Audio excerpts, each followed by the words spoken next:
What is up, everybody? Happy Sunday morning. Welcome into Husker Hangover. I am Matt Vrzal.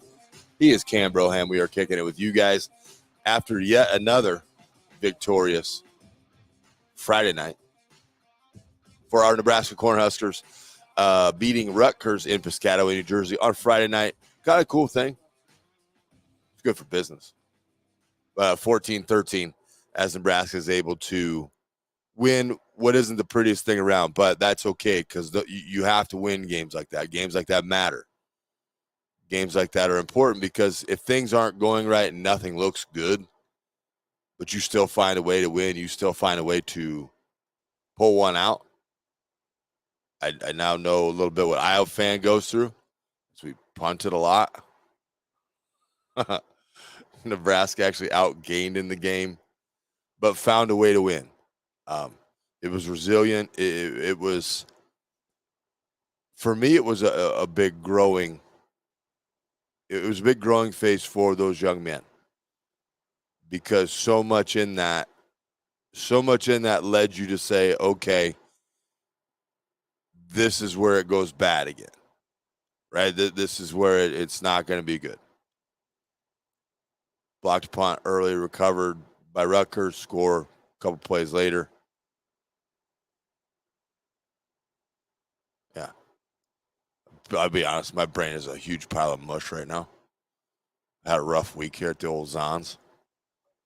Had a bunch of stuff going on. And yeah, mushy. So if I doubt myself, just pick me up in the comments. Team game. We're in this together. Cam's batching it. Wife's out in San Diego. Yes. Touring.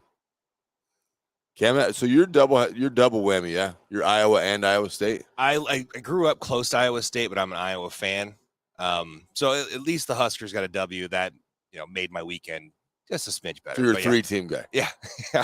From Iowa, but yeah, I live near Iowa State. Now I moved to Nebraska, and my wife's an alumni, so I kind of got to get with the program on Cam's that. got his own 3-team parlay going every weekend, so his odds of being happy are good. But anyway, so Nebraska, things go bad, yeah? Like things aren't going well, not playing well. Things breaking down. Getting in a deficit, going into halftime. Many a person said the team 4 weeks ago wouldn't have won this game. The team 4 weeks ago would have mailed it in and said, oh, this is what it is, and this is what we are, and this is, last week was just a fluke. Going in halftime, adjustments get made. Credit to Rutgers. Rutgers did a really nice job of taking away Nebraska's run game. And here's the thing. Greg Schiano's a hell of a coach. Greg Schiano can coach the game of football because he can get people to buy in. People that may not be as talented, but he can get them to agree with what's going on. So, yeah, this is going to work. Like, this is crazy enough to work. And they play hard. You had a quarterback in Noah Vedral that probably had a little inside information on some of the players. That were on the opponent of Rutgers that week, that might have been like, hey, if this guy does this is probably going to happen. Just a heads up. And if you want to try to beat one of those linemen up front, this is what they used to fall for when I was there, which is always the way college football will go now. College football will be that way. You will have kids that have been in a school, left to a new school, and have inside intel. So you got to be ready for that. But just proud of them, right? Like proud that they went in at halftime, they sucked it up, they made adjustments, came out. Defense had a shutout in the second half. Offense scored when it needed to. Anthony Grant's becoming a big fan every day. Becoming a bigger fan of what he does. Got on the side, lowered the boom on, I think it was a corner for Rutgers, which, by the way, Rutgers unis were sweet. Those were awesome. Those were really cool. And I know they've had them. They wore them for that game, but those things are awesome.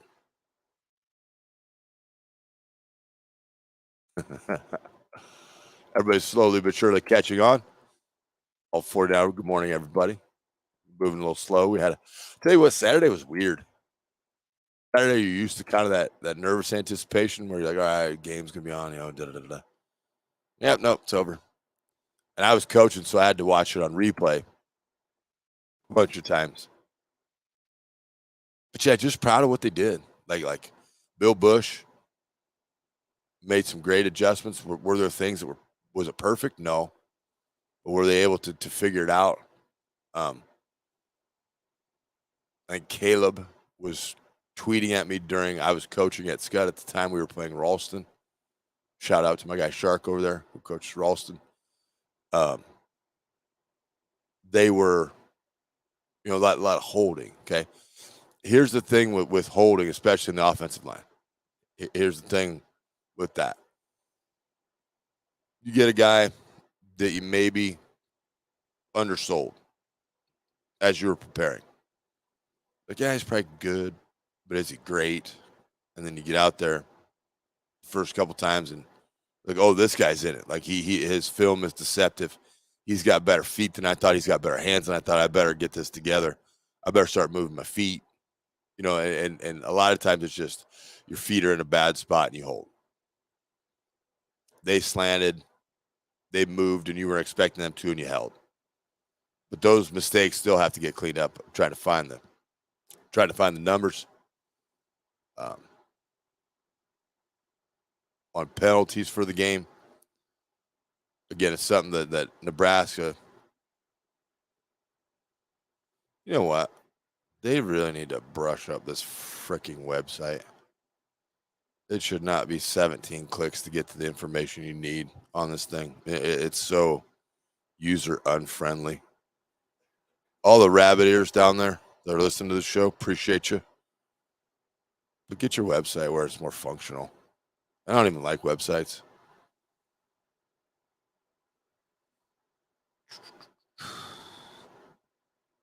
I had it. Oh, there we go. Anyway, I'll find that number later. Now I'm pissed.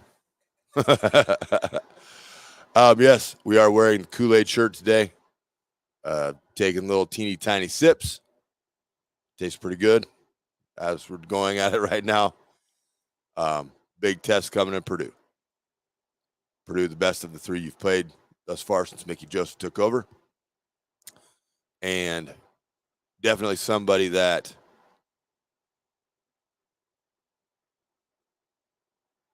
probably at the current time has a little more talent. The talent understands the mantra or the identity of the team probably better.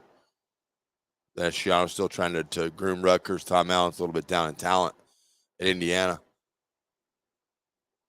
But Indiana ran with Michigan for a little bit, and Michigan realized they were Michigan. So this one will be a real test. This one will be something that they've got to get figured out. Apologies for the glaring sun over there, but it is what it is. Patrick says, Bielema still owns the keys to the West. Next corner Husker coach? Question mark. Bielema's an intriguing guy to me. Because even that Wisconsin model is weird. Sometimes you just can't leave well enough alone, and the grass isn't always greener on the other side.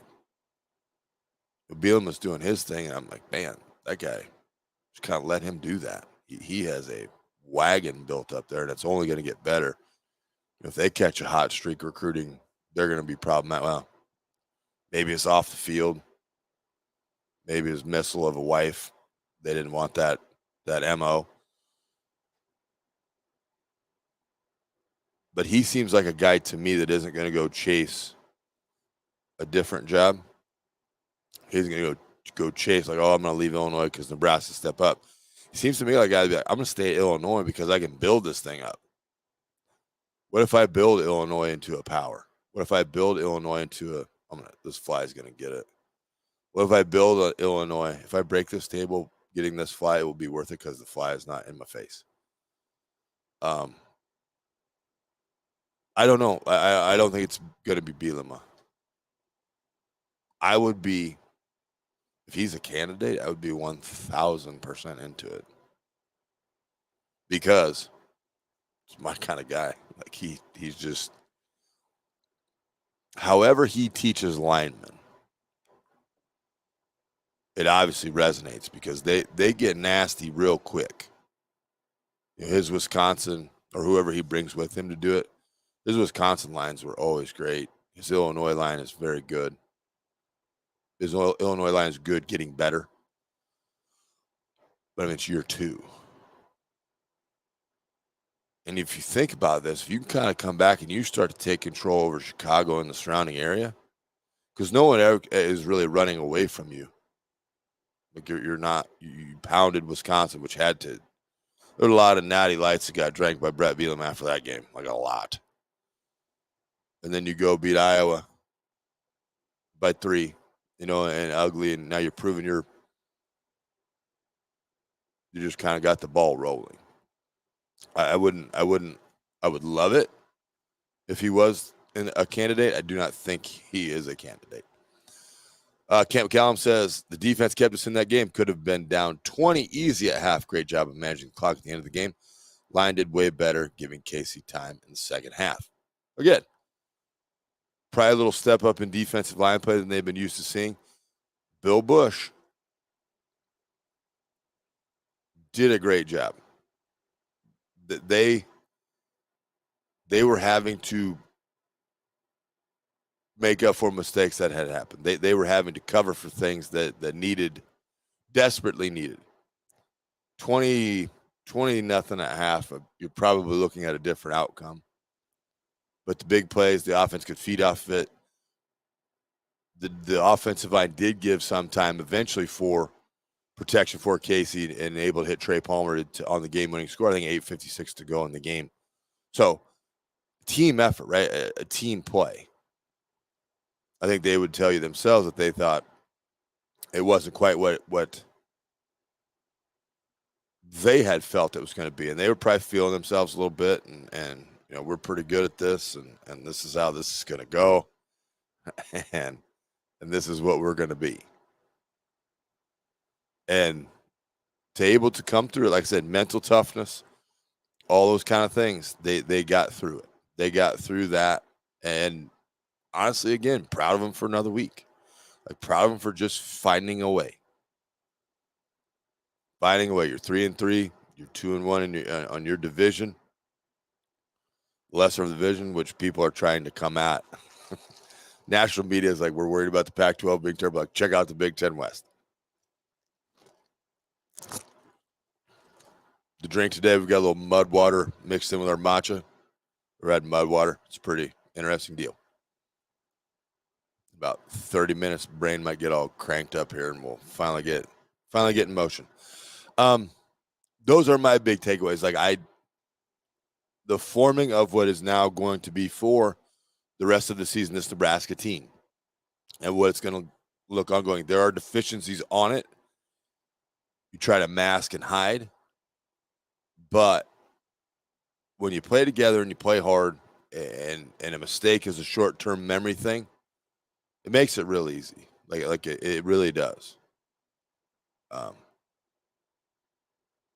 There were nice things. Like, you kind of tell when things are different, when instead of commentators pointing out, oh, this guy has the skill, but the other needs to change.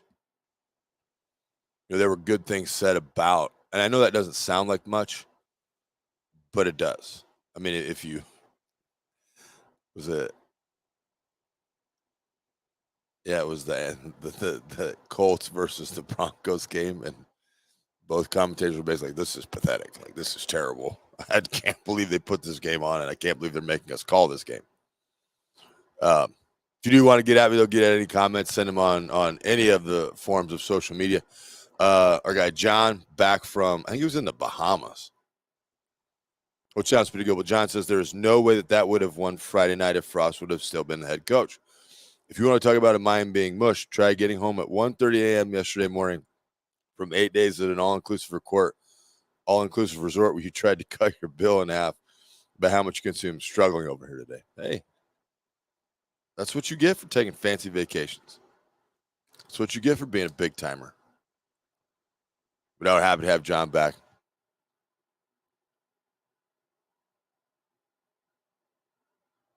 Too much going on. Things everywhere. Cam, just a heads up. Pretty soon we're going to have a 2-step verification on our sign-in. I just saw that. Man, you guys are cracking down on the security around here. What do you want from me? Any changes? Oh, Tommy. Morning, Tommy. Said, I thought the center was making Thompson work too hard for the snap. What's your thoughts? Yeah, it was not Hicks's best night out of him. But as I've said many times, Hicks is now a dead blow snapper. Dead blow means you now, Tom. If you think you have to work hard to catch the ball, like, well, let's calm down on it. It's a veer or it's a jab to the right or the left. Would you like it dead center chest every time? Yeah, you would. But that ain't always the way it's going to go. Yeah, he's a dead blow snap, meaning you grab the tip of the ball, and they're saying then your arm is just a pendulum, and you go straight back, and it works every time. I'm in the camp. If you're not athletic enough to play catch and throw a pass, and then invert yourself, a la Maverick, Top Gun, and throw it between your legs, that's probably a you thing. That's probably a you problem. But they were a little arced. They probably need to be better.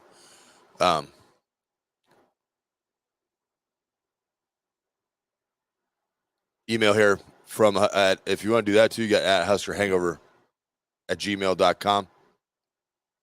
You can send me any questions there. Quick one. Actually, this is from my own personal email, but I say it's from the Husker Hangover email. Verz, what do you think the odds of that Mickey stay as the head coach? Is he slowly but surely building what he needs to get done here to be the head man?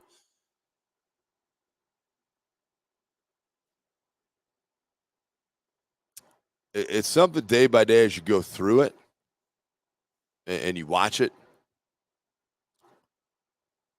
I don't see why not, but I don't know. I would like to hear the sales pitch given on the road, like to the guys that they're talking about.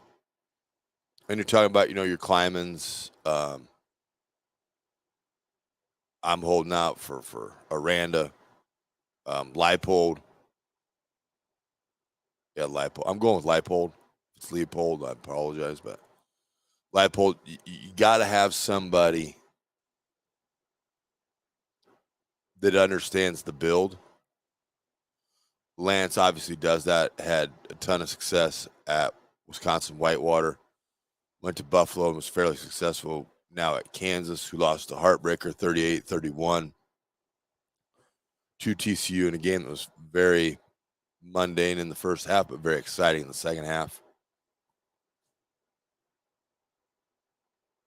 Are you selling facilities? Are you selling budget? Are you selling, that's the thing to me.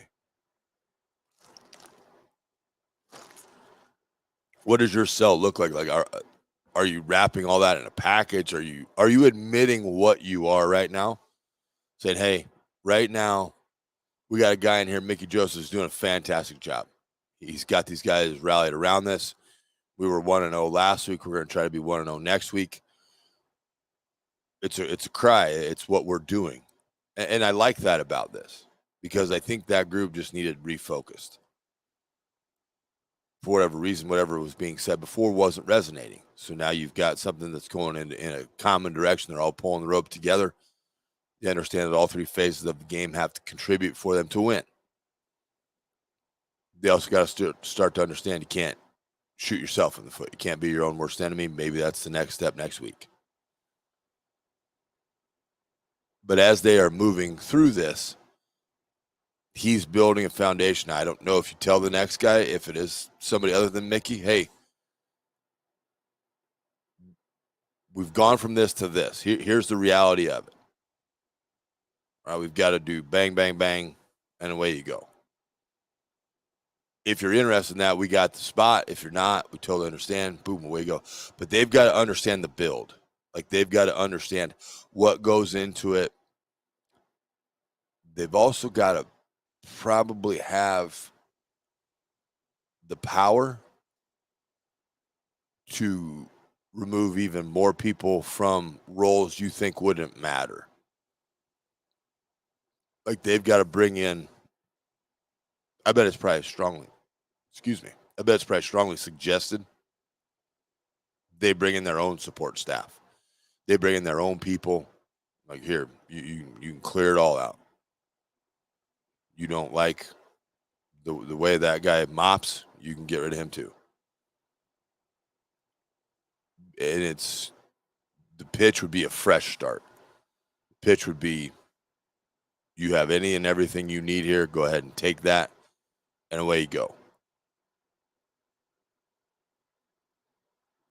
Tommy is on one today. Tommy, you cannot be this cranked up this early in the morning. So that, that pool is looking different. What I do too, like Jim Leonard got on his soapbox when Nebraska fired Frost. Said, "Oh, ridiculous! Too early in the year." Da da da da da da. Hey, boss, what we were trying to do wasn't working on the field. They've given you the prince's path to the crown your whole time. You had never coached, and they gave you a position to coach. Then they moved you to D coordinator. And now they've just ushered out a guy that was 67 and 29, won a lot of games, did a lot of good things for Wisconsin. So, hey, maybe, buddy, maybe, Chief. And if you hear me say Chief, it ain't a good thing. Maybe, Chief, you just worry about your house. You clean your house. Don't worry about what we're up to. Okay, sport? Because now you got an audition. See if you can keep the job. So mind your business, Jim Leonard. Man,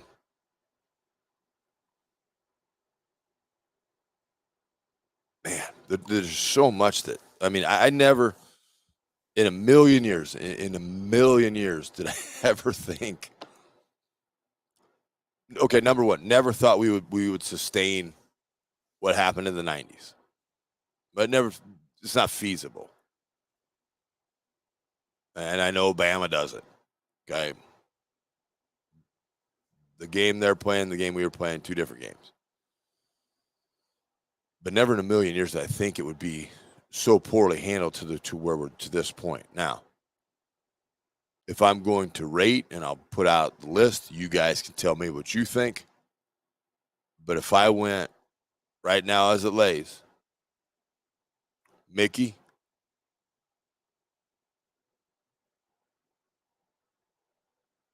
I'm going to go Leipold, Kleiman, because I think Kleiman's going to be harder to get, and then Campbell. Number one, end all be all is Aranda, but too many people are telling me he's like holding out for Saban to be done, or now this, if Jim Leonard doesn't work in the interim role at Wisconsin, you go back there. So I think that ship has sailed. Like, I think that one probably not going to happen, but that would be awesome if they still could pull that off. But that would be where I'm looking at, because I like the direction that's headed. And I don't know if I said it last week, but you're at a spot where you can go in and I did talk about this. Like I said, you can make sure that Mickey has every tool he needs to succeed, including the checkbook. You get the checkbook out there. Say, okay, million, OCDC. You're just the HC. You're going to be the guy selling. You're going to be the guy coming up with themes for the week. You're going to be the guy getting the ingredients. Coaches are going to tell you what they want. You're going to be the closer. They're going to coach offense. You're going to be the closer. Make sure all the kids are on the same page. Make sure everybody's got their shit straight, and away you go. Your different scenarios with the different guys. Leipold, you're like, okay, hey, who do you need to bring in? What do you want to do? We're going to pay you this, but we have one stipulation. Mickey Joseph has to stay here. He has to be part of this. Probably going to say Mickey and Bill. If I was going to pick two kept men, those would be the two. Everybody else, fair game.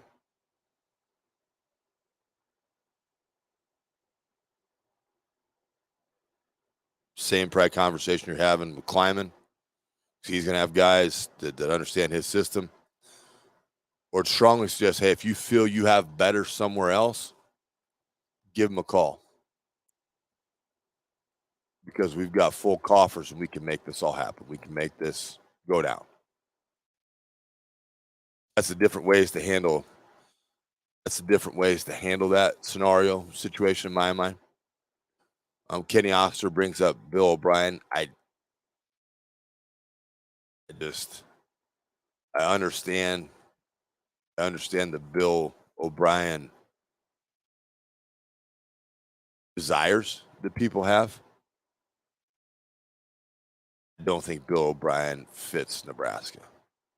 I don't think I just don't think his time at Penn State did not go well. Like, it was not well received. It was not. There's a reason he left that job. They're all, like, when they leave jobs, they're all liars. Like, oh yeah, I had this desire to get back to the pros. I had blah, blah, blah, blah, blah.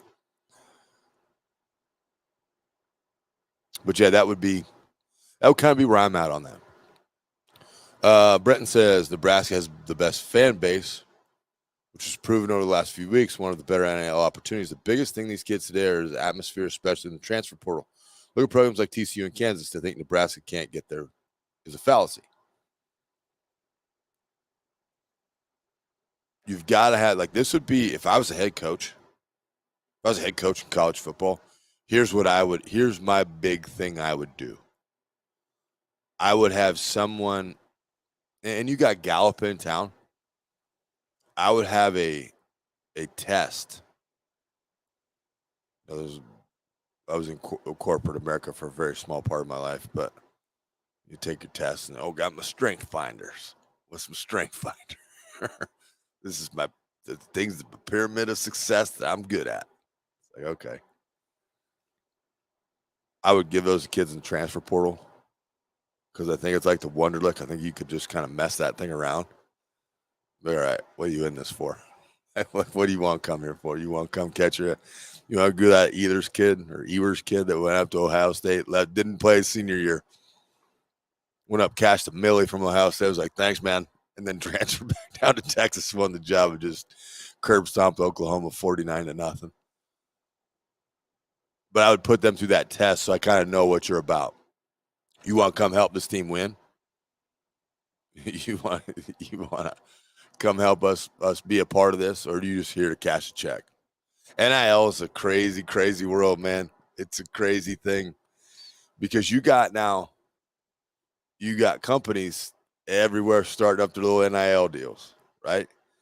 You got companies starting this deal up.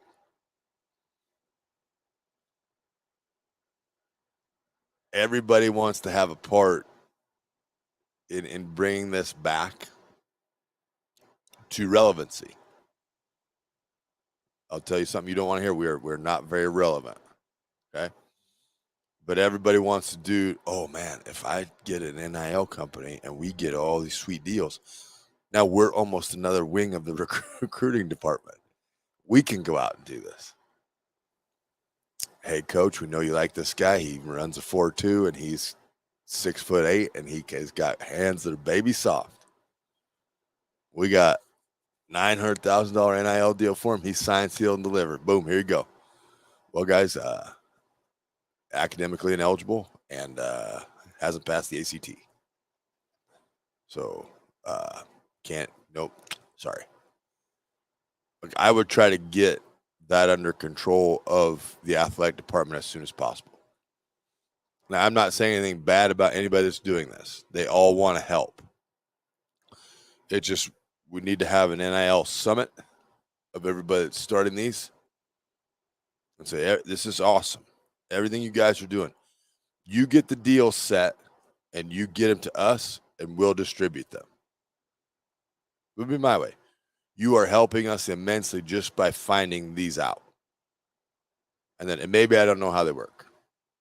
I got a couple buddies that are doing, maybe they're listening, maybe they'll blow me up and tell me you're dumb. Like, that's fine. I've been called worse. But that thing is going to be valuable. The point Brenton hits on the most, the fan base.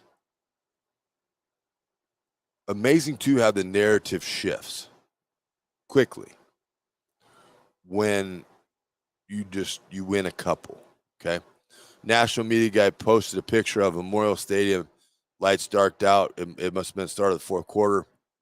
And he said, this is the stadium full of fans of a team that's under 500, lost their head coach, da-da-da-da-da-da-da. You will never find better fans than Nebraska. Was a terrible summary of what he said. Terrible paraphrase. Nebraska fan has never been in question. They're as loyal as the day is long. They are as loyal as the day is long. They still support my dumbass. And I've been gone as a backup center guard for 25-ish years. That will never be the issue. But as much as we have to have continuity on the team and the things that they're doing and every phase of it has to work together, same way as the fan base. I'm not saying you all have to get along. I'm not saying you all have to this is awesome. Give me some Kool-Aid. Away we go. Whatever you want to do, guys, we got it. We did that. We did that for a long time. We trusted the powers that be. It was like, yeah, this NFL guy, West Coast offense, can be awesome. Did anybody pay attention how fast the Raiders fell apart when he took over? No? Okay, all right. There must be one off. Must be a different thing. Bring back the bow. We trust this guy. He's awesome, young, Devaney, fiery. Love it. Win a 9 all the time. He's too fiery. Can you be less fiery? Just calm that down a little bit.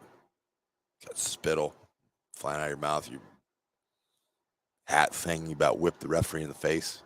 Just calm down. Then you get grandpa coming in. Oh, guys, do what you want. Hey, you can chastise me for that. When I saw Mike Riley come in, like, okay, here's my thought. This guy's been up at Oregon State. He got nothing. He's probably making blocking dummies up there. Maybe if you get this old bike riding guy some tools, this might be okay. Like, this might work. Yeah, nah. Not even close, bud. Bring in the former player, had success in another school, didn't work out. It's life. It happens. So we followed the path. We followed whatever narrative they've thrown. Continue to support, continue to give them money. Is it the money, are the sellout numbers and the reality of the world matching? No. But the narrative sold is there are no fans better. It's easy to be a fan when you're awesome. I mean, you got guys like down south, you got fans of Bama passed out before the game. Not that it doesn't happen in Lincoln, but I mean, they're just there to get mollered up and have some beers and like, okay, we won again. Look at us go. We are awesome. Being a fan is easy when you win. Being a fan is hard when you suck. It's terrible. Because now all you're relying on is hope. That's it. And from what my former employer used to say, hope is not an investment strategy. Hope can't be a way to be a fan either. Because guess what? That money I'm giving you for these $5 seats that you're charging me $85 for, I earned that money. My money has a value. My time has a value. So if I'm coming to commit an afternoon, you better put a product on the field I enjoy. Or I'm going to speak my mind, which I should. But never. There are no better in the country. Michael and Beth, so you sure you're not from Hastings, drinking the Kool-Aid this morning. No Kool-Aid. It's just the theme. I'm just taking little sips. It's a little teen-tide taste. See if we need some more sugar in it. But it's more kind of where we are. And it was clean. To be honest, no word of a lie, it was clean. Sure does get rave reviews, though. Funny Kool-Aid comment, especially your shirt. Yeah. I don't have any problem. I'm not mass consuming it. But battle through adversity on many, many different phases in that game. So many opportunities for you to revert back to what we saw you do time in and time out. And you didn't. You put your head down. And statistically, the game looks terrible. Statistically, the game looks bad. You got outrushed. You got out-yarded. You got out-allotted. But you found a way to win. Defense, huge. 3 interceptions, I believe. in total. The one to seal the game, people won't count it. I count it. Threw it up in the air from the opponent. We caught it. Ball game. Yeah, it was 2 to 3 turnovers. Yeah. Yeah. You didn't win the battle by a long margin, but you won it. That's a big thing. You want to know. Now you get another week and a couple extra days, which might be valuable. You can go into the lab, find a couple things that you think you can take advantage of Purdue on, or my favorite comment in coaching is make them play left-handed. Purdue isn't afraid to run it as well. No, they're not a world beater. They're a good football team, but it's not something that has to be feared. It's not something that you're walking in like, oh man, we are going to get rolled. I think their talent is undersold. They've gone through for the Moore kid. They've gone through and they've had freaking always got receivers. Got a little bit of a running game now, so you can't really, as we talked about in past weeks, you got to worry about the box. It's that area between tackle to tackle. Can you fill it? Can you empty it? Do you trust your guys to play pass coverage? How do you do this? So those extra days are valuable. Those extra hours we can get in together as a staff. Everybody's got input. I see this up front. I see this at the second level. I see this in the pass game. Okay, great. How are we going to simply convey this to our guys? How are we going to make this as easy as possible for them to digest and then us to move into the game and play? Value. Right now, the only thing that Nebraska should have as a slogan is just win, baby. Steal it from Al Davis. May he rest in peace. Awesome to get the chance to interact with Al one time in my life. I still can't believe that it happened, but it was great. Any and everything you thought it would be and more. True played for the Raiders. So Adams with the Raiders. And I went out there just out there. This was when at some point in time in my life I thought I needed to run. Moron. And Adam is cheap. Some will say frugal. He lived in this apartment, and he's a tall dude. He had to duck into doorways, and he had to. I bet if he laid toes to head, extended his arms, he could probably be within 4 foot of touching both walls. The high school across the street had barbed wire. It's like, well, that's something you don't see every day. As a dumbass in town from Nebraska. So Adam goes to work, and his beautiful wife, Tracy, and I was like, Tracy, I'm going to go for a run. She goes, oh, what? So, yeah, I'm just going to take a quick run. She goes, you sure? I'm like, yeah, no problem. So I get geared up, get out, start running. And I quickly realize I am not in a good spot. I'm not. I'm running, and I ain't getting catcalled. I'm getting told I'm in the wrong place. and it's not in a nice manner. It's not very polite. Got a couple, hey, fat boy, you better get your ass home. I was like, it's 10 in the morning. How can you be this angry at 10 in the morning? So I'm not a fast jogger, Ron Burgundy, but I'm, got a pretty good clip. And I'm like, yeah, that's probably good for the out part. Let's just do the back part. And let's not go down the same side of the street we did. So I cross over, start running back the other way.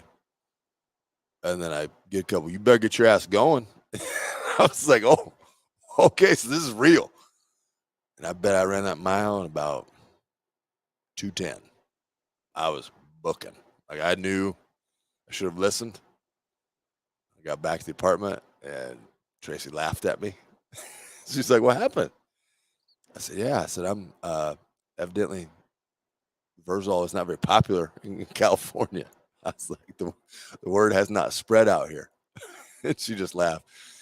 And then she looked at me a little bit. She was like, "Are you okay?" I said, "No, I am not okay." I said, "I just ran the fastest mile of my life. This is terrible."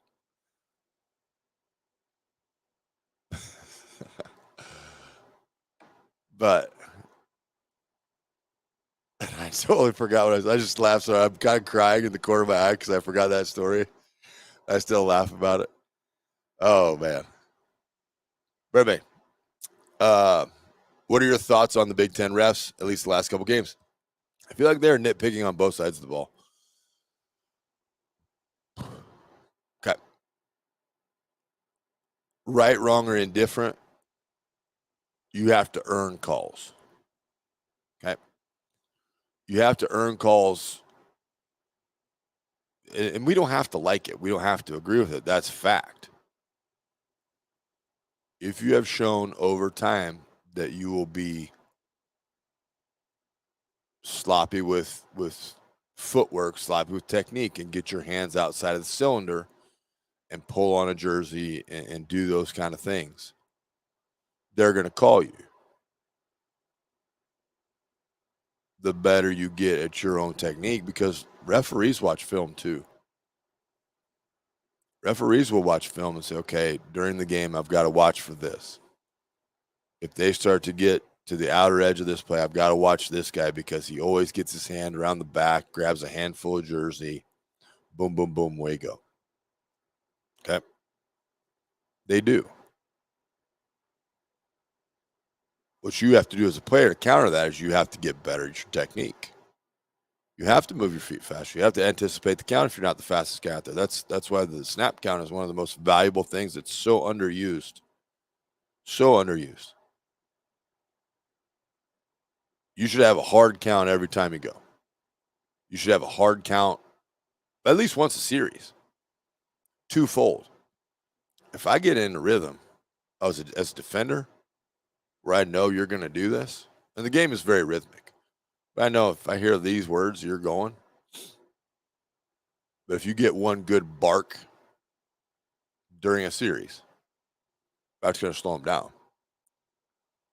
No worse thing for a defender than to jump offside and the ball hasn't even moved. You look like an asshat, like literally. And watch them. Watch when they jump offside. Head down instantly. You kind of peek over your coach. He has probably snapped his headset in half and is giving you this motion. And you're like, no, I don't want to go over there. I don't want to talk to you. But using that count to your advantage is a big one. It's a big thing.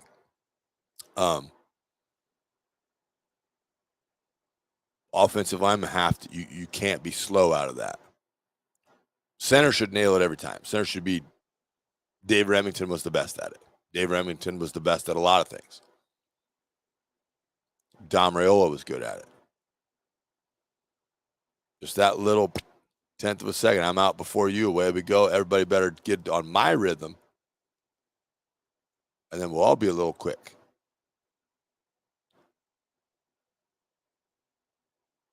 But then the rest of it you have to maintain.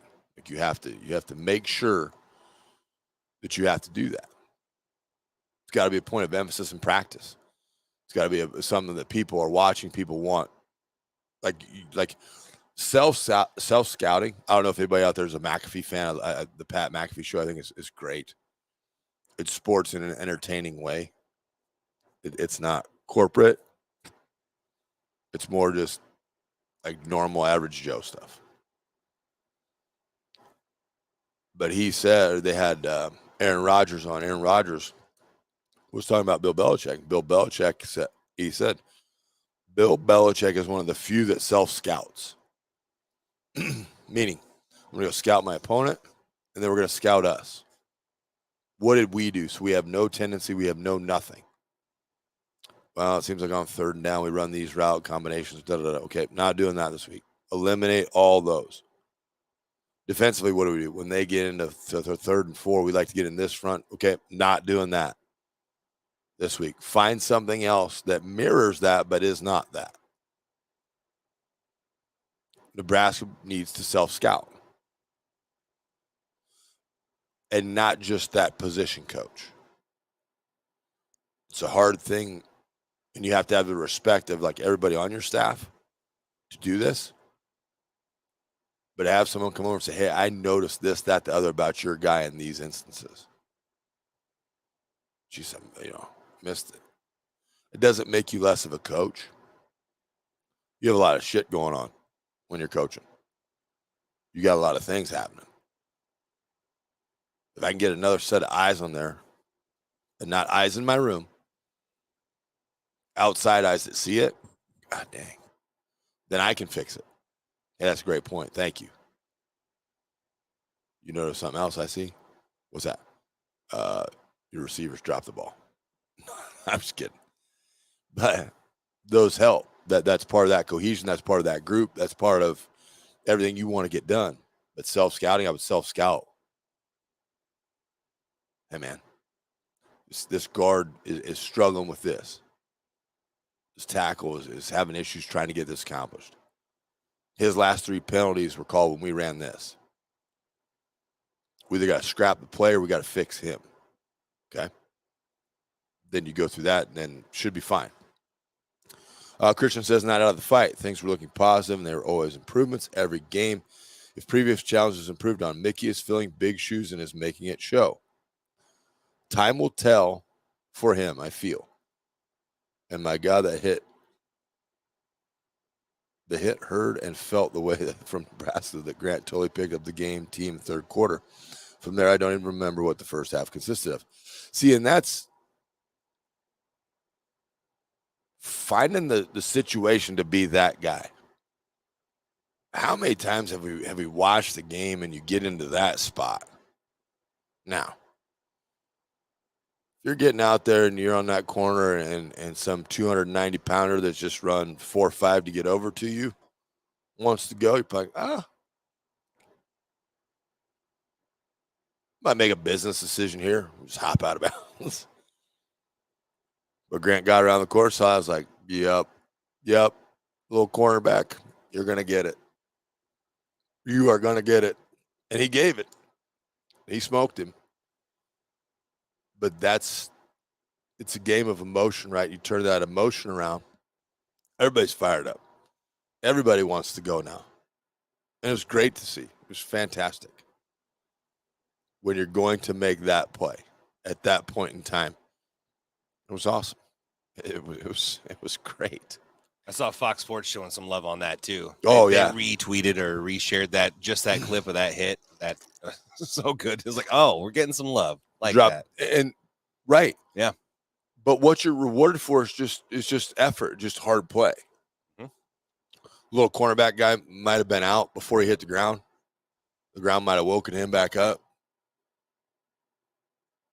I don't know if Rutgers protocol is like Miami's protocol, but hope that little guy's all right. But that's what it's about. Now, the thing that I love the most about it is it's not forced. I'm running the football. I'm near the out of bounds line. I want to get more yards for my team. I lower my shoulder. I put all the work in the weight room that I get out there. Boom. Smack. Everybody goes bonkers. That's why it's the physicality of it is what you want on the field. They're modern day gladiators. They're trying out there to be physical and try to inflict harm. It's awesome. But it's not forced. Grant was not going out like a safety would in head hunting. It was just a legit, I'm going to lower my shoulder into your sternum and I want to see what you got. He gave it. Like he smoked it. For those that follow my buddy Kenny Wilhite, as far as maybe like not our best effort on the social media, walking out of the stadium in Piscataway and singing "Don't Stop Believing," which I love. I think it's a great message. Kenny, it's not a singer. Love him like family. Loyal customer, but man, I mean, maybe just lip sync that next time. Like maybe just throw the audio on and you just lip sync that. Troy says this team had opportunities the last 2 games to fold, but didn't. This is different than the last 4 or 5 years. This is the mentality of Coach Joseph. I believe it is. It is, man. Your mind is crazy powerful. It really is. And just for reference, it can come and go. Like my mind right now is weak AF, as the kids say. Like mentally right now, I no word of a lie, looked myself in the morning, or in the mirror this morning, which I rarely do. I do not like mirrors. And I said, what is your effing problem? I'm like, get your shit together. Because things all kind of hit at once. It's a trade I'll gladly make. Anytime my life is going good, Nebraska football is usually struggling. Now, Nebraska football is taking positive turns, but we're not in the mix. We're taking positive turns. The rest of it just kind of went off the cliff. I'm like, okay, let's find some balance. Let's find some balance here, Vrzal. If you just be in the middle for a little bit here in Nebraska football, and then I'll get back to the middle, we'll be good. Everything will be great. It'll be awesome.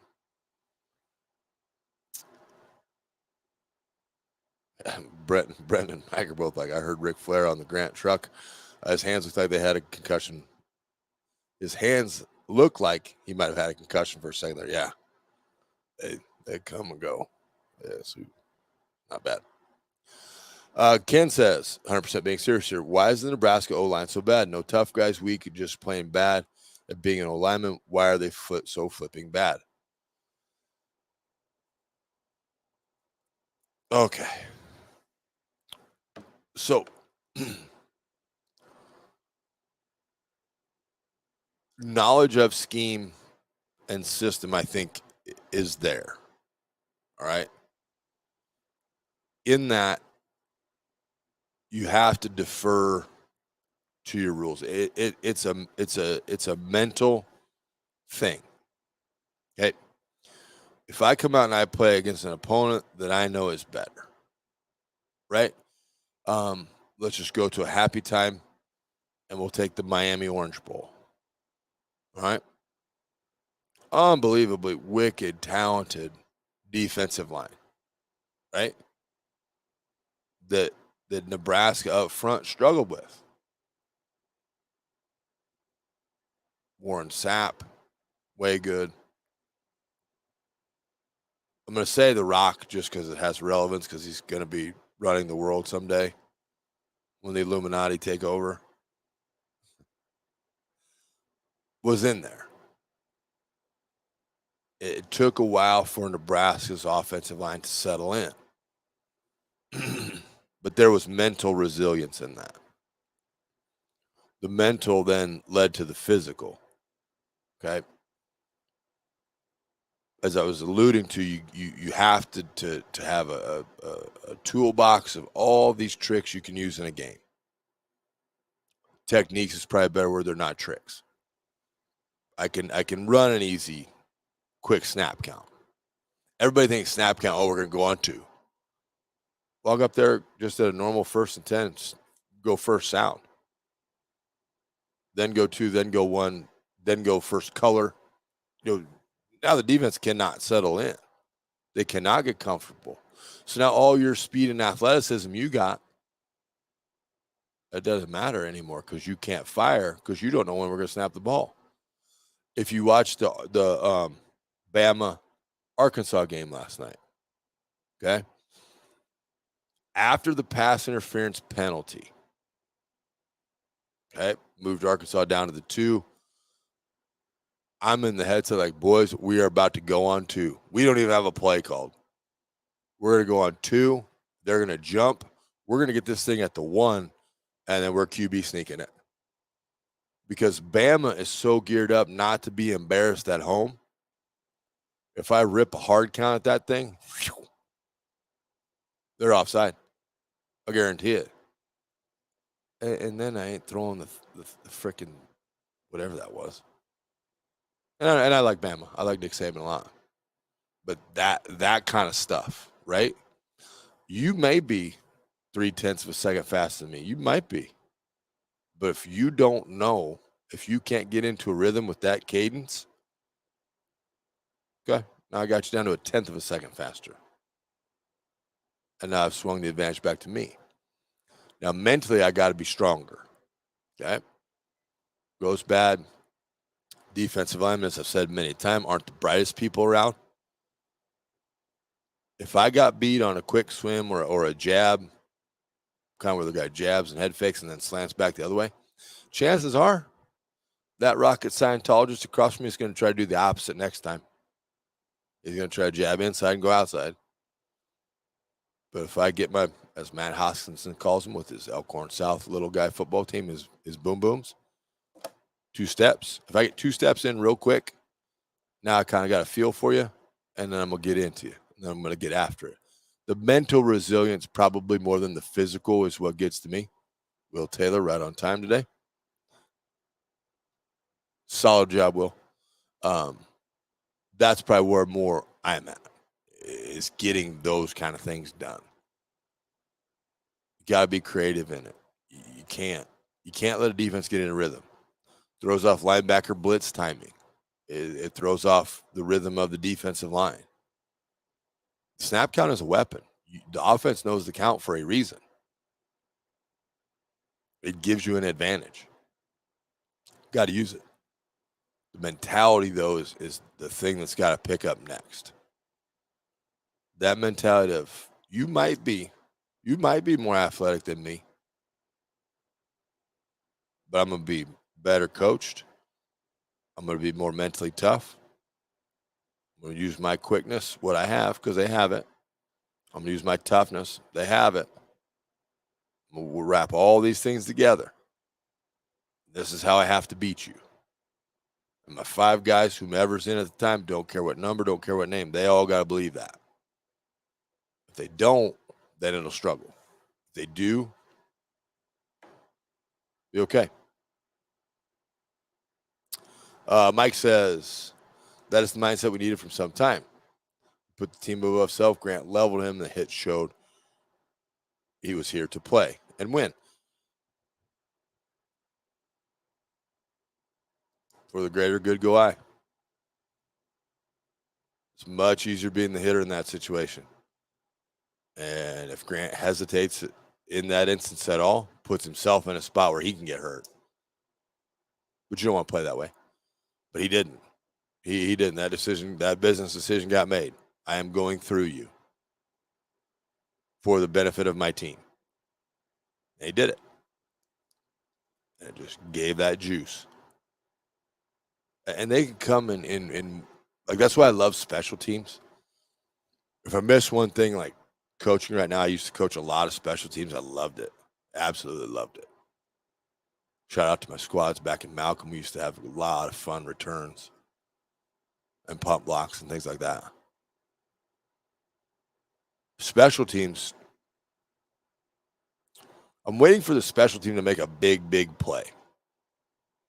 Guy runs down the field, just smokes him. Like we just knock him ass over tea kettle, right? And then watch the sidelines and coaches and fans all go bonkers. Because those are your next generation of players. Special teams usually comprise of some starters, some guys that got a lot of potential. Here's your time to go show out. Go make these plays. Then when they do and everybody goes nuts, it's fantastic. Absolutely phenomenal.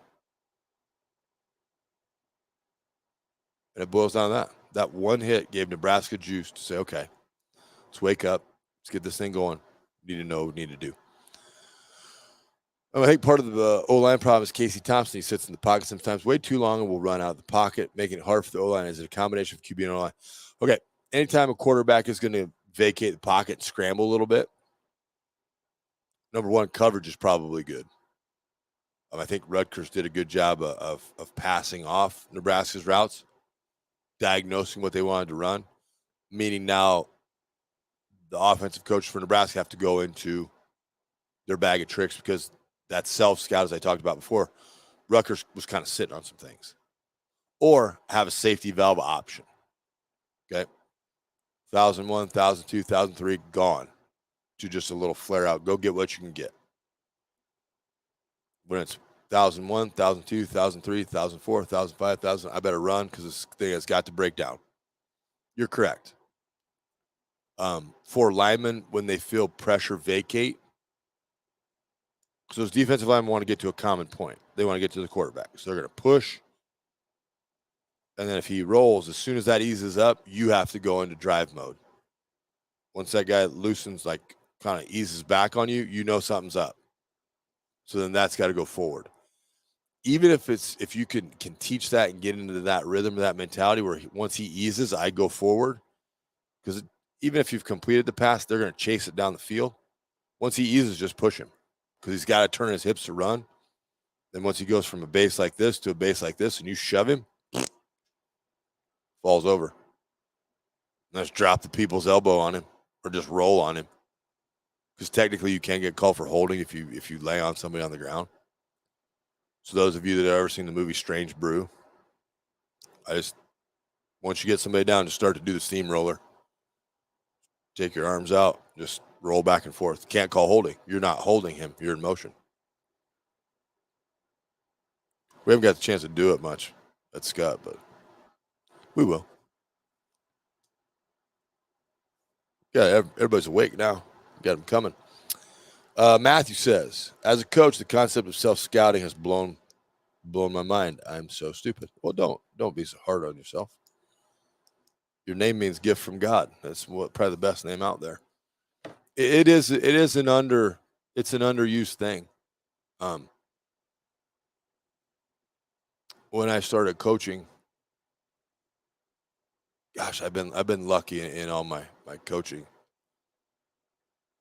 travels. I've learned things that are very good. I've learned things that don't make any sense. The newest guy on the staff, and now it's probably called hazing. The newest guy on the staff would be the one to input all the data. Now, I'm so old that we had stat girls. So you'd look, you had the headset on, they call the play back, this is what we're running. And they'd write it down. Which, parents of those little gals, bad decisions. Bad decision. Because when we were young coaches, we were very profane. We cussed a lot. You just MFing an official, and you look down, and there's like a 15-year-old girl just like, she's kind of half scared to death, but she's kind of trying not to laugh. At the same time, you don't know if it's nervous, scared, laugh. But anyway, they would write those down. Then we would enter them in, and then you'd write the result of the play and all that stuff. Okay? So now we've got it. Every coach has pet plays. On third and X yards, they will run this 70% of the time. Okay, let's either get in this set formation so they think we're doing it, then do something else. Make it look like that. Don't give it to the same guy. The chess game. So that's how I learned to do that. If you know how different the world is today, I suggested that to a guy that's on our staff. It's his first year of varsity coaching. He looked at me like I told him to streak the school during the day. To which I said, well, buddy, number one, you don't know shit about shit. So do this or don't. If you want to be a part of the squad, do it. If you don't, go be selfish. I have been inputting those in. I didn't input them in. But you want to be part of the team or you don't? Because now I can self-scout.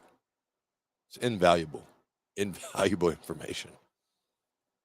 Yeah, Matthew, go easy on yourself. I'll tell you what, we're going to take a quick break here. I'm going to get my guy Will set up here, ready to operate at Paisan's Pizza for today. We'll be back shortly. Here, give us a couple minutes. We'll be right back with more Husker Hangover on the internet.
Welcome back in, everybody.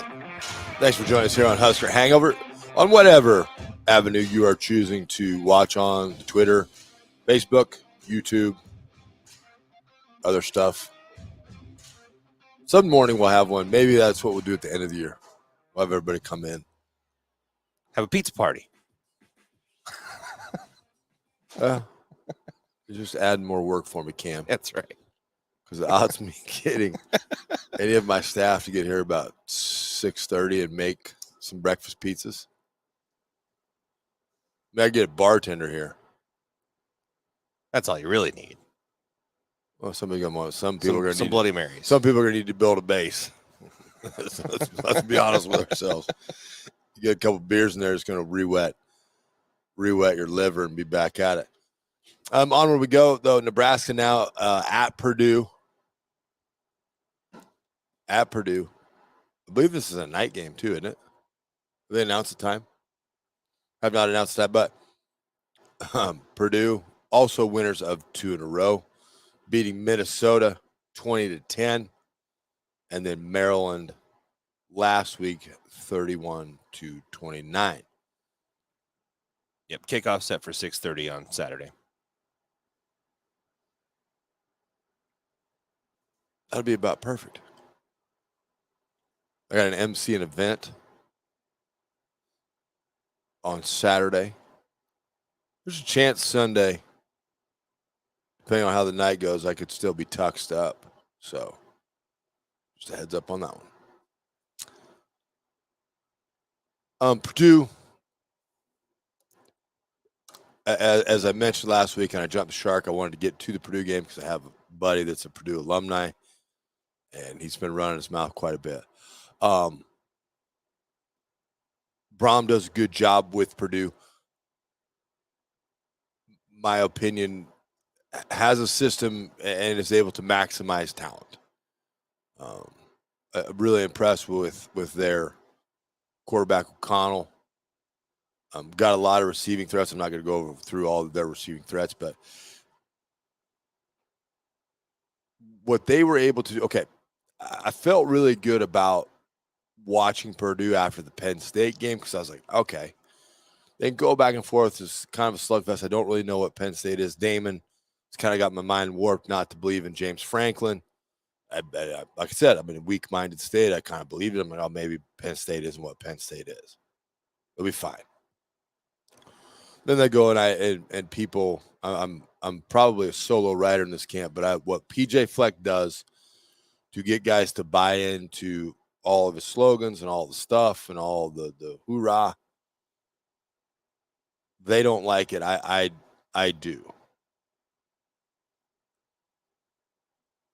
Because even some of the huge companies that we're allowed to cater meals to, they have slogans on the wall. That they have things like that you got to get everybody to buy into. And these are bangers. Like these are companies, like big outfits.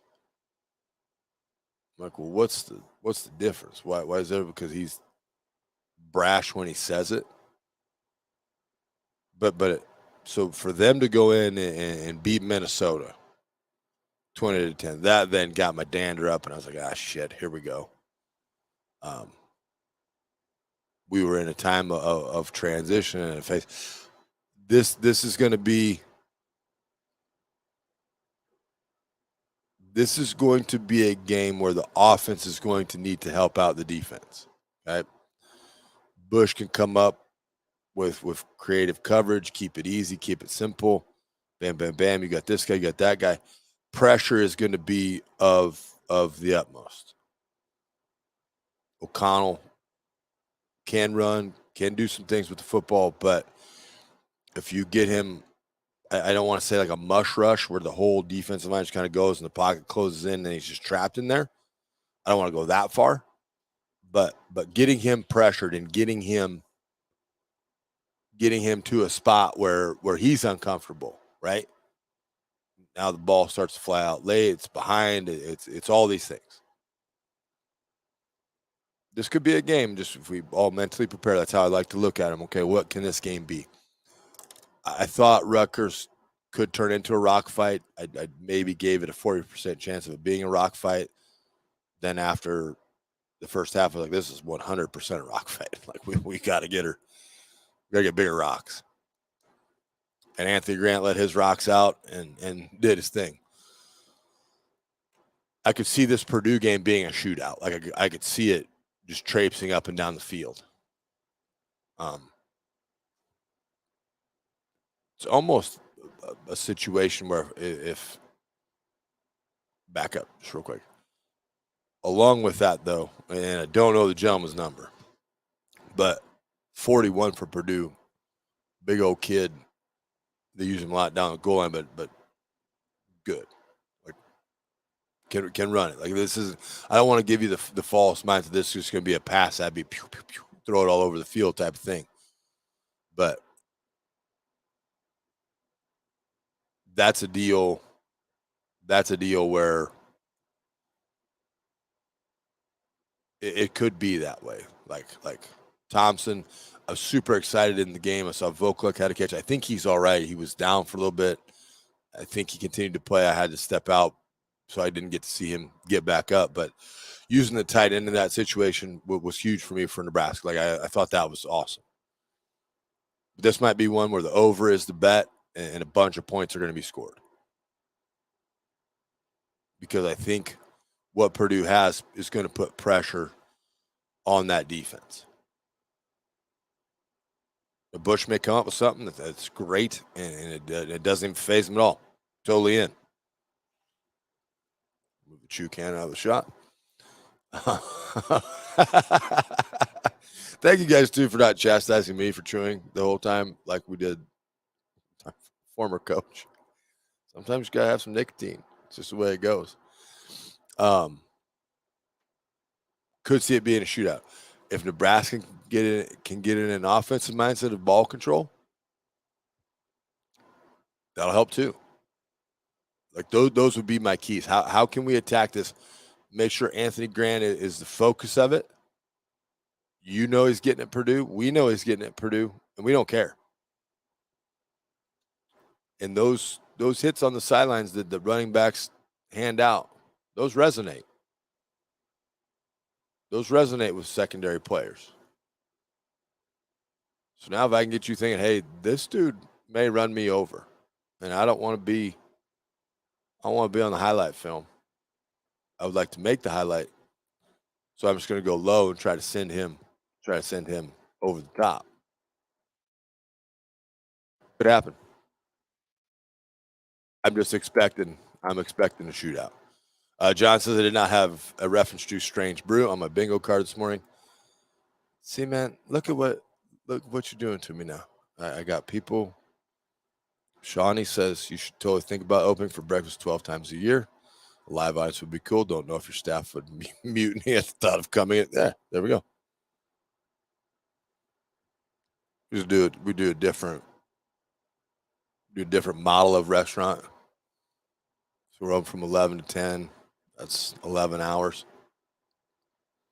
So all right, we're gonna open 11 hours a day. You don't know what 11 hours we're gonna open. Sunday. It's gonna be from 8 to 8. We'll go 12. 8 to 8, we're gone.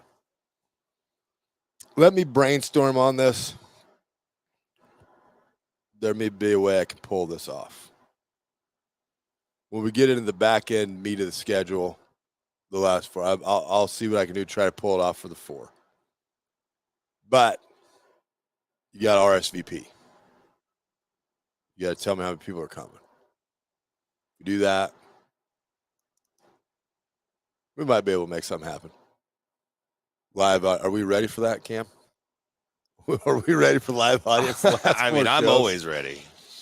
We could go. Well, I know because they're not going to open that early on a Sunday. The cafe. Oh, the club. Yeah, club, whatever. No, we can still do something down there. We're still semi-rogue on this bitch too, aren't we? Yeah. Okay, great. And we are fully invested with Hurrdat Sports. It is. Yes, we are a member of the Hurrdat family, which is cool. But yeah, we can do whatever the hell we want. I think. All right, perfect. He's gonna make the call. Okay, I got a question for you, Cam. Okay. Once you get this thing up, like how many buttons you really pushing after this thing goes? I'm pushing like 3 or 5 buttons. How often? Very seldom. Oh, okay, so you can bartend. I totally bartend. Oh, okay. Yeah. I'm just throwing up those comments and just double checking stuff on the Twitters and the Facebooks. So you could go back and forth technically. Yeah. We're just gonna spitball this. Just keep sending ideas. Yeah, I'll set up at the bar. I can run the whole show. I can't cook very well, but I feel we would trip over wires. Maybe. Yeah. All right. I'll have the Purdue game off week. I'll figure it out.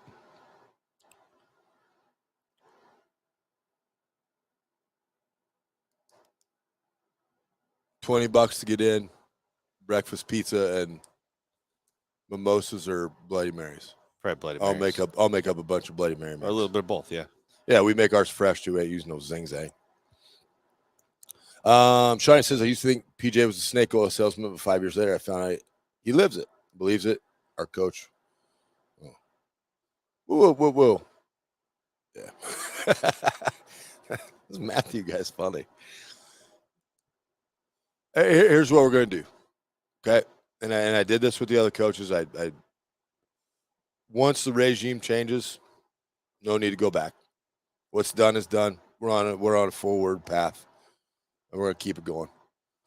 Matthew says blue moon and wings equals breakfast. So that's wings. Oh man, maple syrup wings. With the price of wings, we just up to the $30 a head coming in. Now we can get some red beers. We can do it. We'll figure it out. We'll put it on the social. Yeah, we'll make it happen. Probably have to get a mic for you guys to ask questions. Another camera to shoot it out on the end.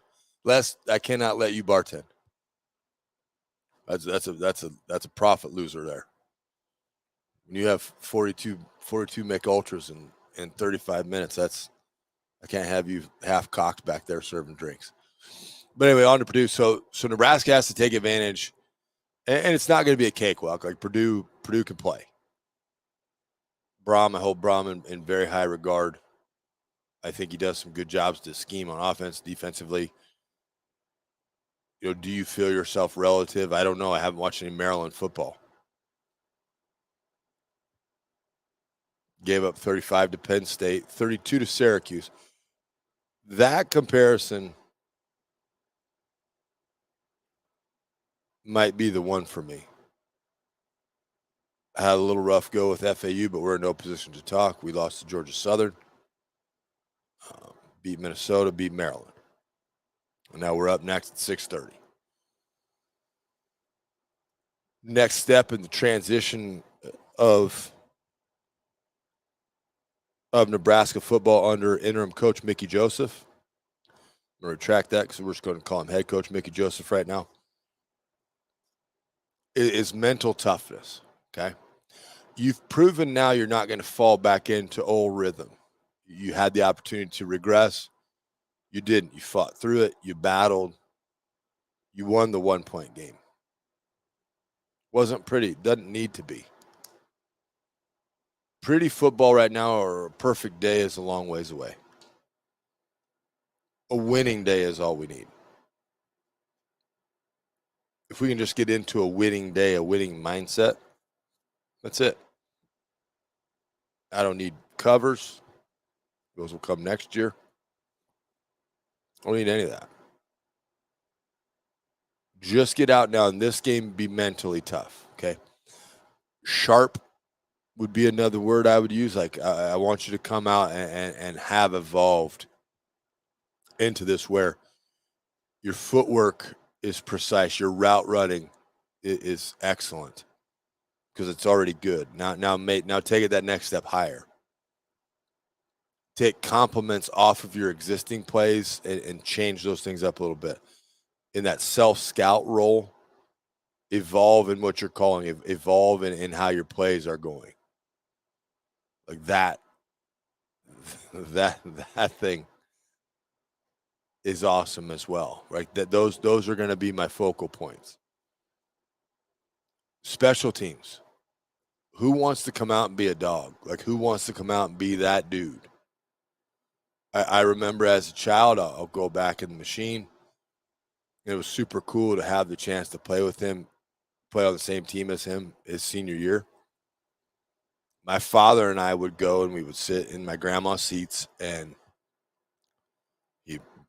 kickoff would be getting ready to go. And my old man would be like, "You see him?" I'm like, "Yeah, he's right there." And you watch. And there went old Lance Gray, number 29. Never, forever will be etched in my mind. If I'm wrong, I was younger and I forgot. But you would watch Lance go down the field. And he got a lot more, or he gave a lot more than he got. Like, there was no making a guy miss. He was going through people. He was going forward. And he had watched so much film on all their blockings that he knew where guys were coming from. And he would veer toward people and he would just demolish people. I mean, it was awesome.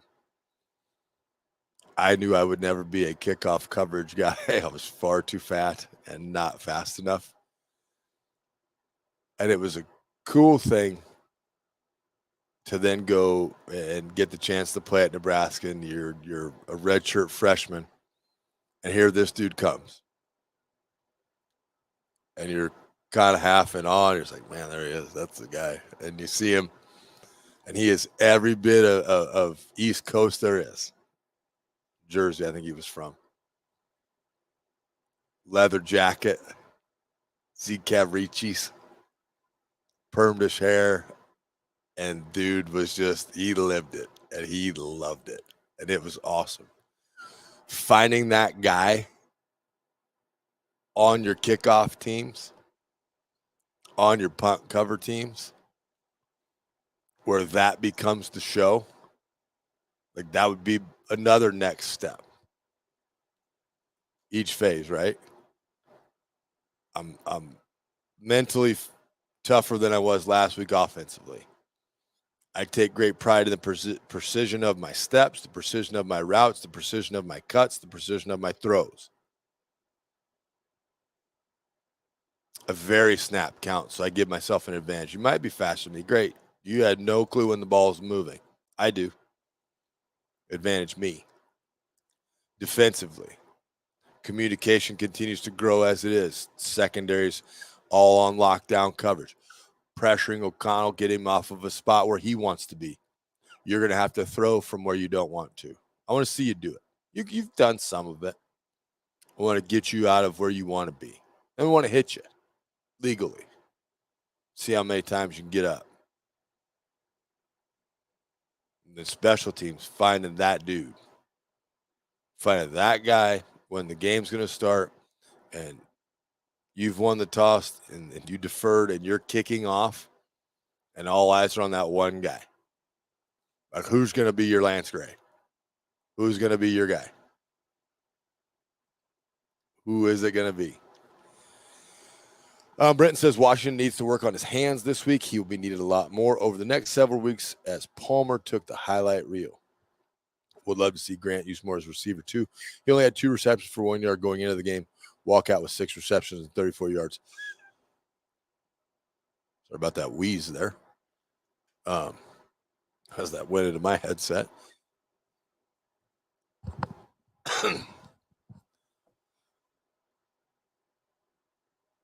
100% on the Washington case with you. Vokalek, if healthy, being more of a threat.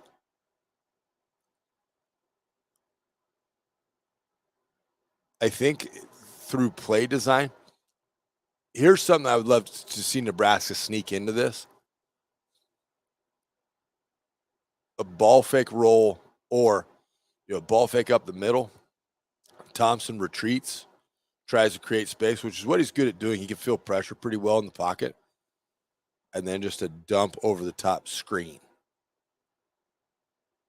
Those also help your offensive line when guys are pinning their ears back and just taking off at you.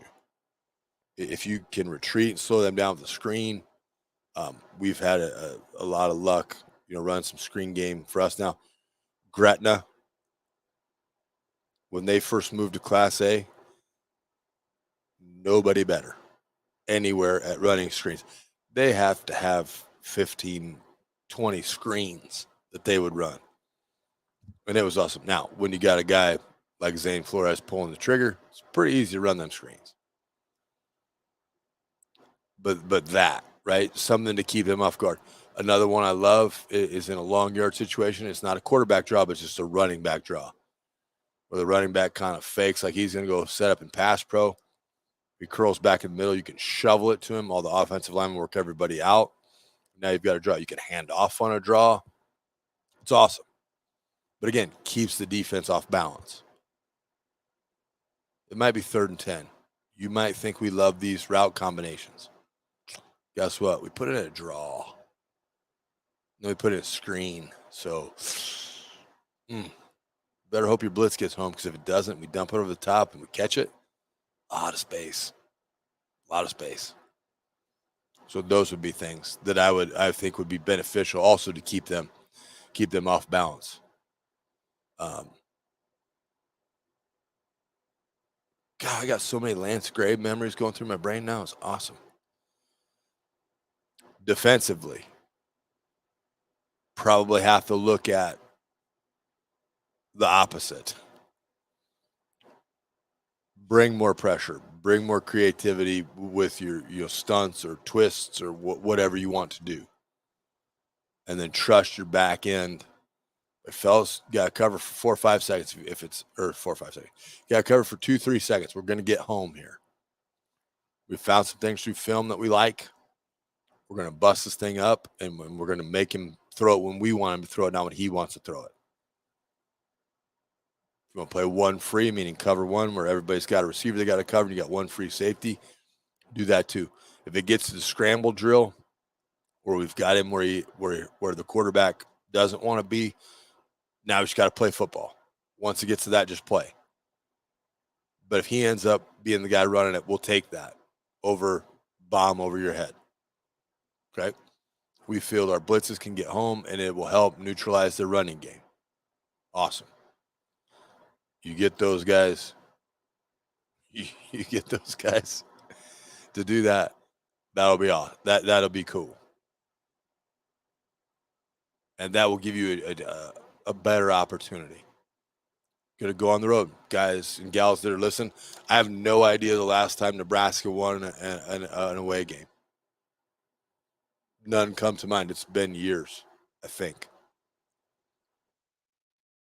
You have the start of some momentum from back-to-back games. Game 1, you won 1 billion yards in penalties. Game 2, you won just by being gritty. Are you playing world beaters? No, but you won that play. You won that game. You won. No style points. Just put a tally in the left column, call her a day.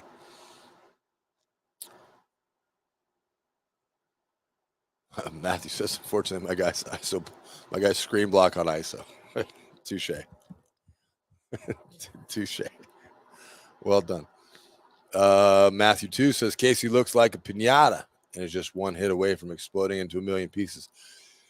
Been impressed with his toughness. He's got hit pretty good. He stayed the course.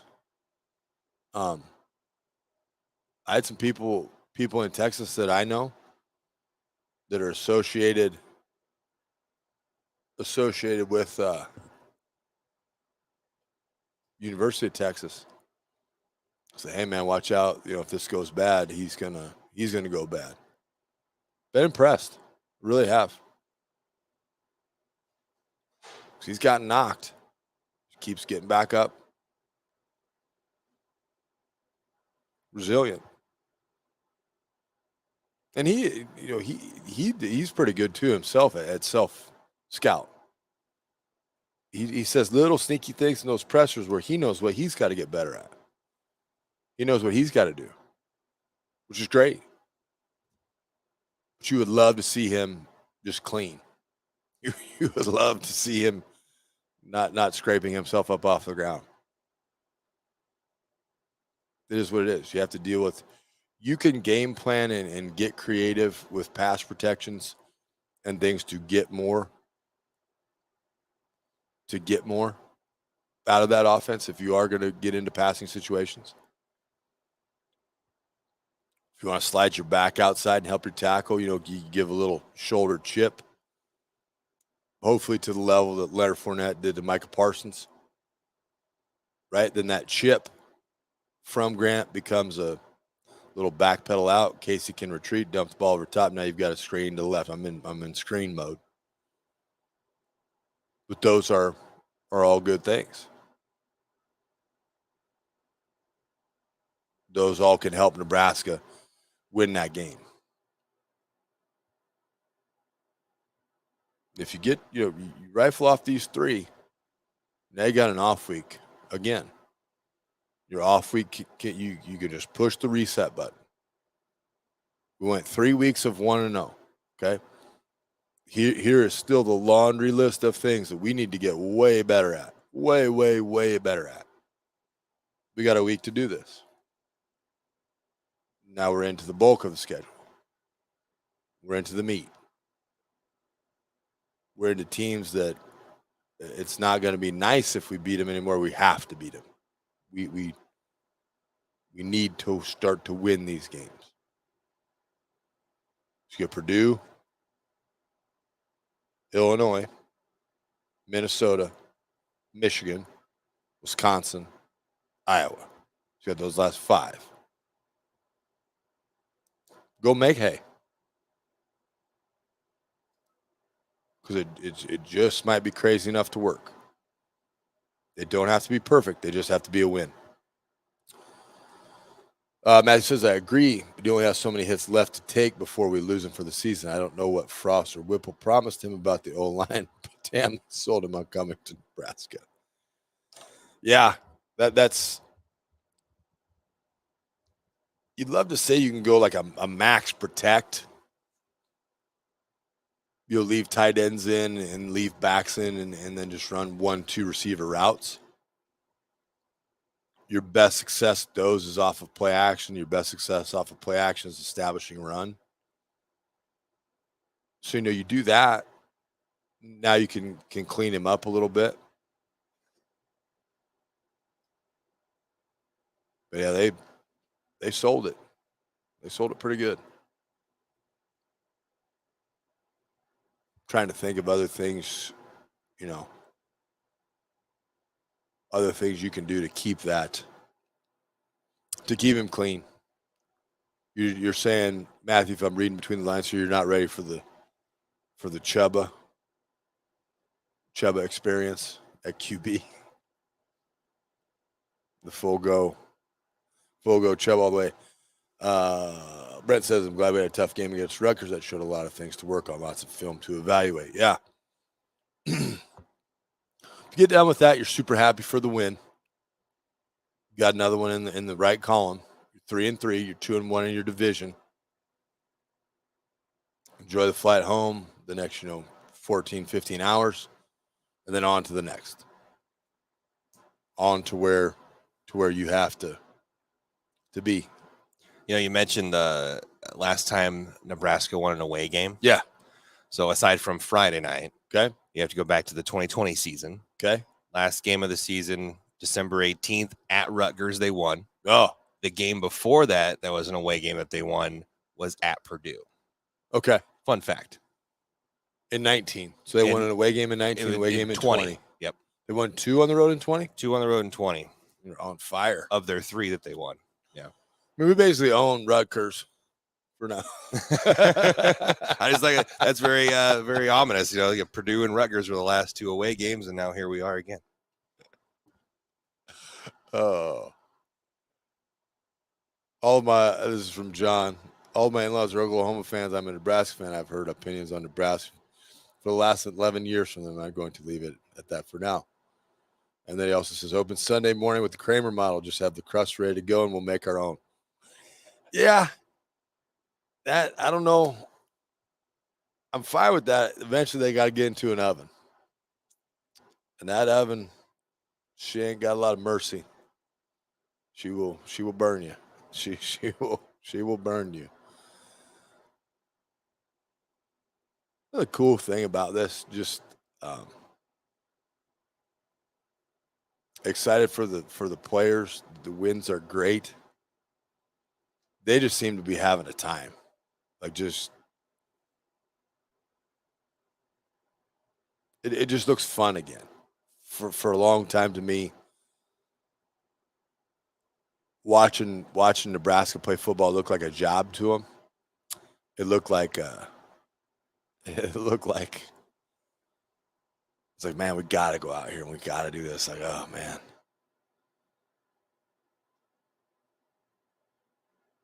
It's just it's just different now. It looks still not the prettiest thing you're going to find. Devilishly efficient. 1-point wins are always a little hairy, but they're wins. I think you're starting to see some leadership from the players evolve into this. You're seeing some guys, taking full control of it. You're seeing jubilation when a teammate has success. I had another young guy, I think it was 24. His name escapes me, but had a pick, and everybody goes crazy. And everybody's, super stoked. Like that's what it's about. Functioning inside of a team atmosphere for the greater good go I. It's cool to see. And I didn't, again, not saying we're CFP bound, not saying we're in the class of the Ohio States, Bama's, Clemson's, not saying that. But I'm only focused on what we are. What we are right now is a team that's playing as such. They're playing as a team. They're playing together. They've taken the changes that have happened, their preparation. They're able to translate those out onto the field. They're able to get those out.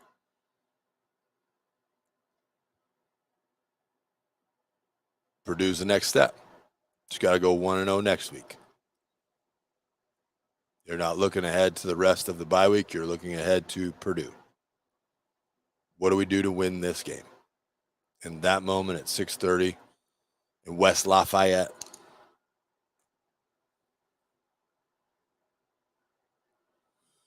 Brent says Garrett Nelson is the one guy I'm most impressed with this year. His leadership is showing. He does. The kid plays the game with a passion that many don't have anymore.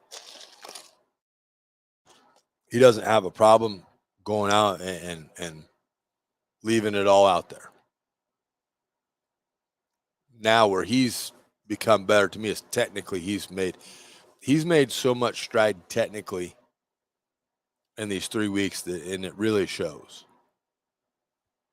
Anytime linebackers run free, up front, end to end, tackle to tackle, they've done their job. And that's what he's doing. Reimers would be another one for me. He's playing with some swag. Like he had a nice pass deflection during the game. Was able to make plays. Like it's fun again. Games are supposed to be fun. And it seems to be what it is. Fun, enjoy, or good. Be like Tom Allen. Sometimes it's okay. I like what Tom Allen does. The biggest thing in coaching to me is to get, we'll just use 120 different personalities, different socioeconomic backgrounds, different belief systems for 2.5 hours a day at practice and 4 hours on a Friday or Saturday to believe in the same thing and be good at it.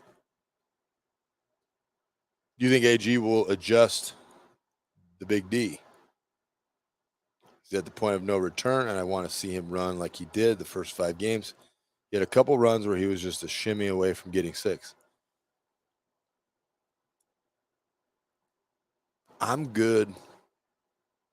I'm just good with how he plays. Like he plays hard. Another max effort guy. Another guy that just goes at it. Reckless abandon. Very little care for your body. Just goes. But he could be one. He could end up being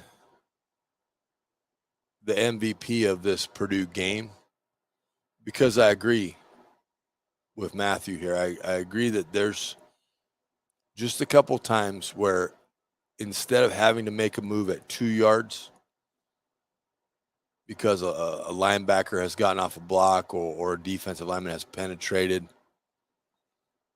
if that full head of steam keeps going and you're able to make that move out in a little bit of open space, and he pops one, right? Like I'm not a White Sox fan, but I always loved Hawk and Wimpy when they had the pick to click. If Anthony Grant clicks in this game, it's going to be a good night for Nebraska.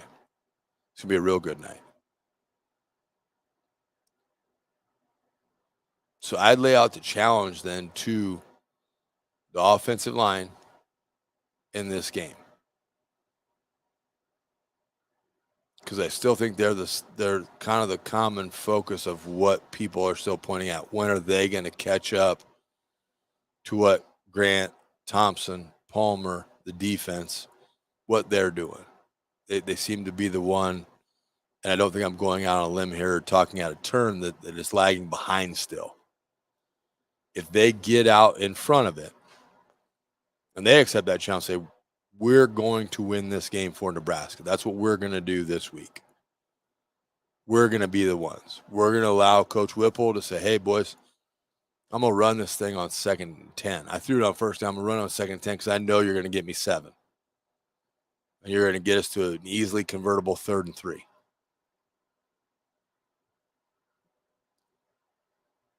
That would be the challenge. Eliminate all the thinking. Play hard, wide base, good hands, drive your feet. Put it on your shoulders this week because you're the ones. If Grant is able to make those moves downfield, I think he pops a couple. Look at those explosive plays, right? Plays over 25 yards. If Anthony Grant is responsible for 2 plays over 25 yards, Nebraska wins. Because now Purdue safeties can't settle in. They got to come up and help and run support. Now you get Trey Palmer, you get Washington, you get all your play action pass stuff works real well now. And you're not changing a whole bunch. But they can't be the reason anymore. They can't be the reason that everybody feels apprehension. There's a real setup where everybody's waiting for the next the shoe to drop, right? It's like, okay, when is this going to fall apart? What's going to trigger this where it just goes down the drain? And they're the common point. I mean, I got question after question. O-line, O-line, O-line, O-line. Yeah. But they've got to take it now. Okay? Let's have the publicity that gets written about us be all in a positive form. Hey, 2 weeks ago, they were lagging behind. They were the highlight of the game this week. And then notice the intricacies. Hey, Whipple and Thompson did them a favor. They went quick count. They went 1. They went 2. They went the stall. We just bark count. And then Casey can take a look maybe at the defense, find something he wants. Now he can make a call, and we run that play. They've got to round into form. Because they're going to be incredibly valuable on the backside of that, on the back end of that season. Illinois, Minnesota, Michigan, Wisconsin, Iowa.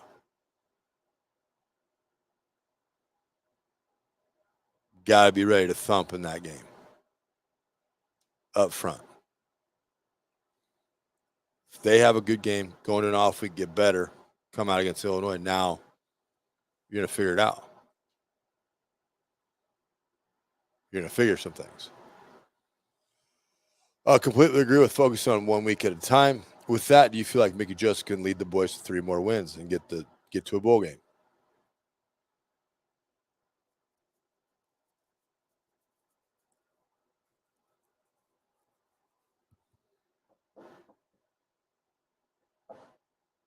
Being that I have the Kool-Aid shirt on today, we're just taking small sips.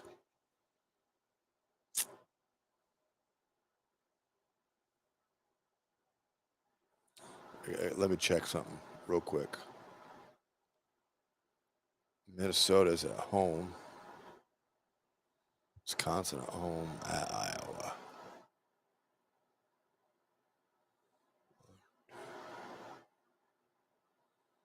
So you're saying go and split the last 3.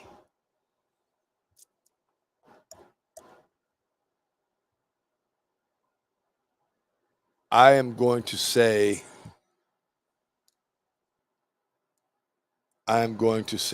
yes. Because if I look at Purdue, okay, we've given some things today how we think we can win the Purdue game, or I have given them my opinions to you guys. Illinois should be a game, a vengeance game, because they got your season last year off to a bad start. Okay. Minnesota has beat you mentally. Their game plans have been better than yours in the past. They've got your number. They're walking around in your medulla oblongata. You come out with a new mentality and a new mindset. I think you're going to be all right. Michigan, no. Talent galore, rounding into form. They have an identity. They know what they are. They know what they do. 10-10 at half with Indiana. They came out and scored 21 unanswered in the second half. They just settled back in, said you threw at the kitchen sink. We kind of shook that off, and away we go. Wisconsin, struggling. And then Iowa is just something's off in Iowa. It's very and maybe it's Brian. Kids are the man. Thank God nobody's told me I have any of those. But they're man. Kirk Ferentz has done a good job at Iowa. I can admit that. But I mean, you're going to go down, your kid's going to be the one that drags you down. And that's just a weird dynamic. Like, hey, buddy, I'm going to have to fire you. We'll see you at Christmas. Thanksgiving's going to be a little weird. Totally understand this year. If you don't give me a birthday present, you're going to be pissed. I get it. But probably something, it's just off. They just don't look like themselves. Am I upset about it? No, not really. Do I need that one to be a win? Yes. So I'm tired of having to take all the guff from my Iowa friends that can hold this over my head. But that's the way it goes. Brandon, thank you for chiming in there late. I would love to see a fullback. Said it on the NFL broadcast. Got a fullback. Oh no, I was on McAfee show. AQ Shipley. You got a fullback. You got unlimited potential plays to run. You do. Thank you guys as always for joining us. If you do want to hop on to Hail Varsity, get a subscription to the mag, great writers. I may actually start writing. I haven't told them that, but Hangover is the promo code. Get you a little discount on there. Get you a subscription. Thank you guys so much for joining us. We will be back next week. There's a chance I may still be in my tux, hungover from that, so I will be partaking. I'll work on getting something set up for a couple live shows here at Paisans. We'll maybe just throw out some pizzas. We'll make Cam bartend, get some questions live in the mix. As always, I appreciate you guys. We've gone out on a limb here and moved our show out onto the internet. Having a blast doing it. Looking forward to providing you guys some more quality content next week. Have a great rest of your Sunday. We will see you guys next week.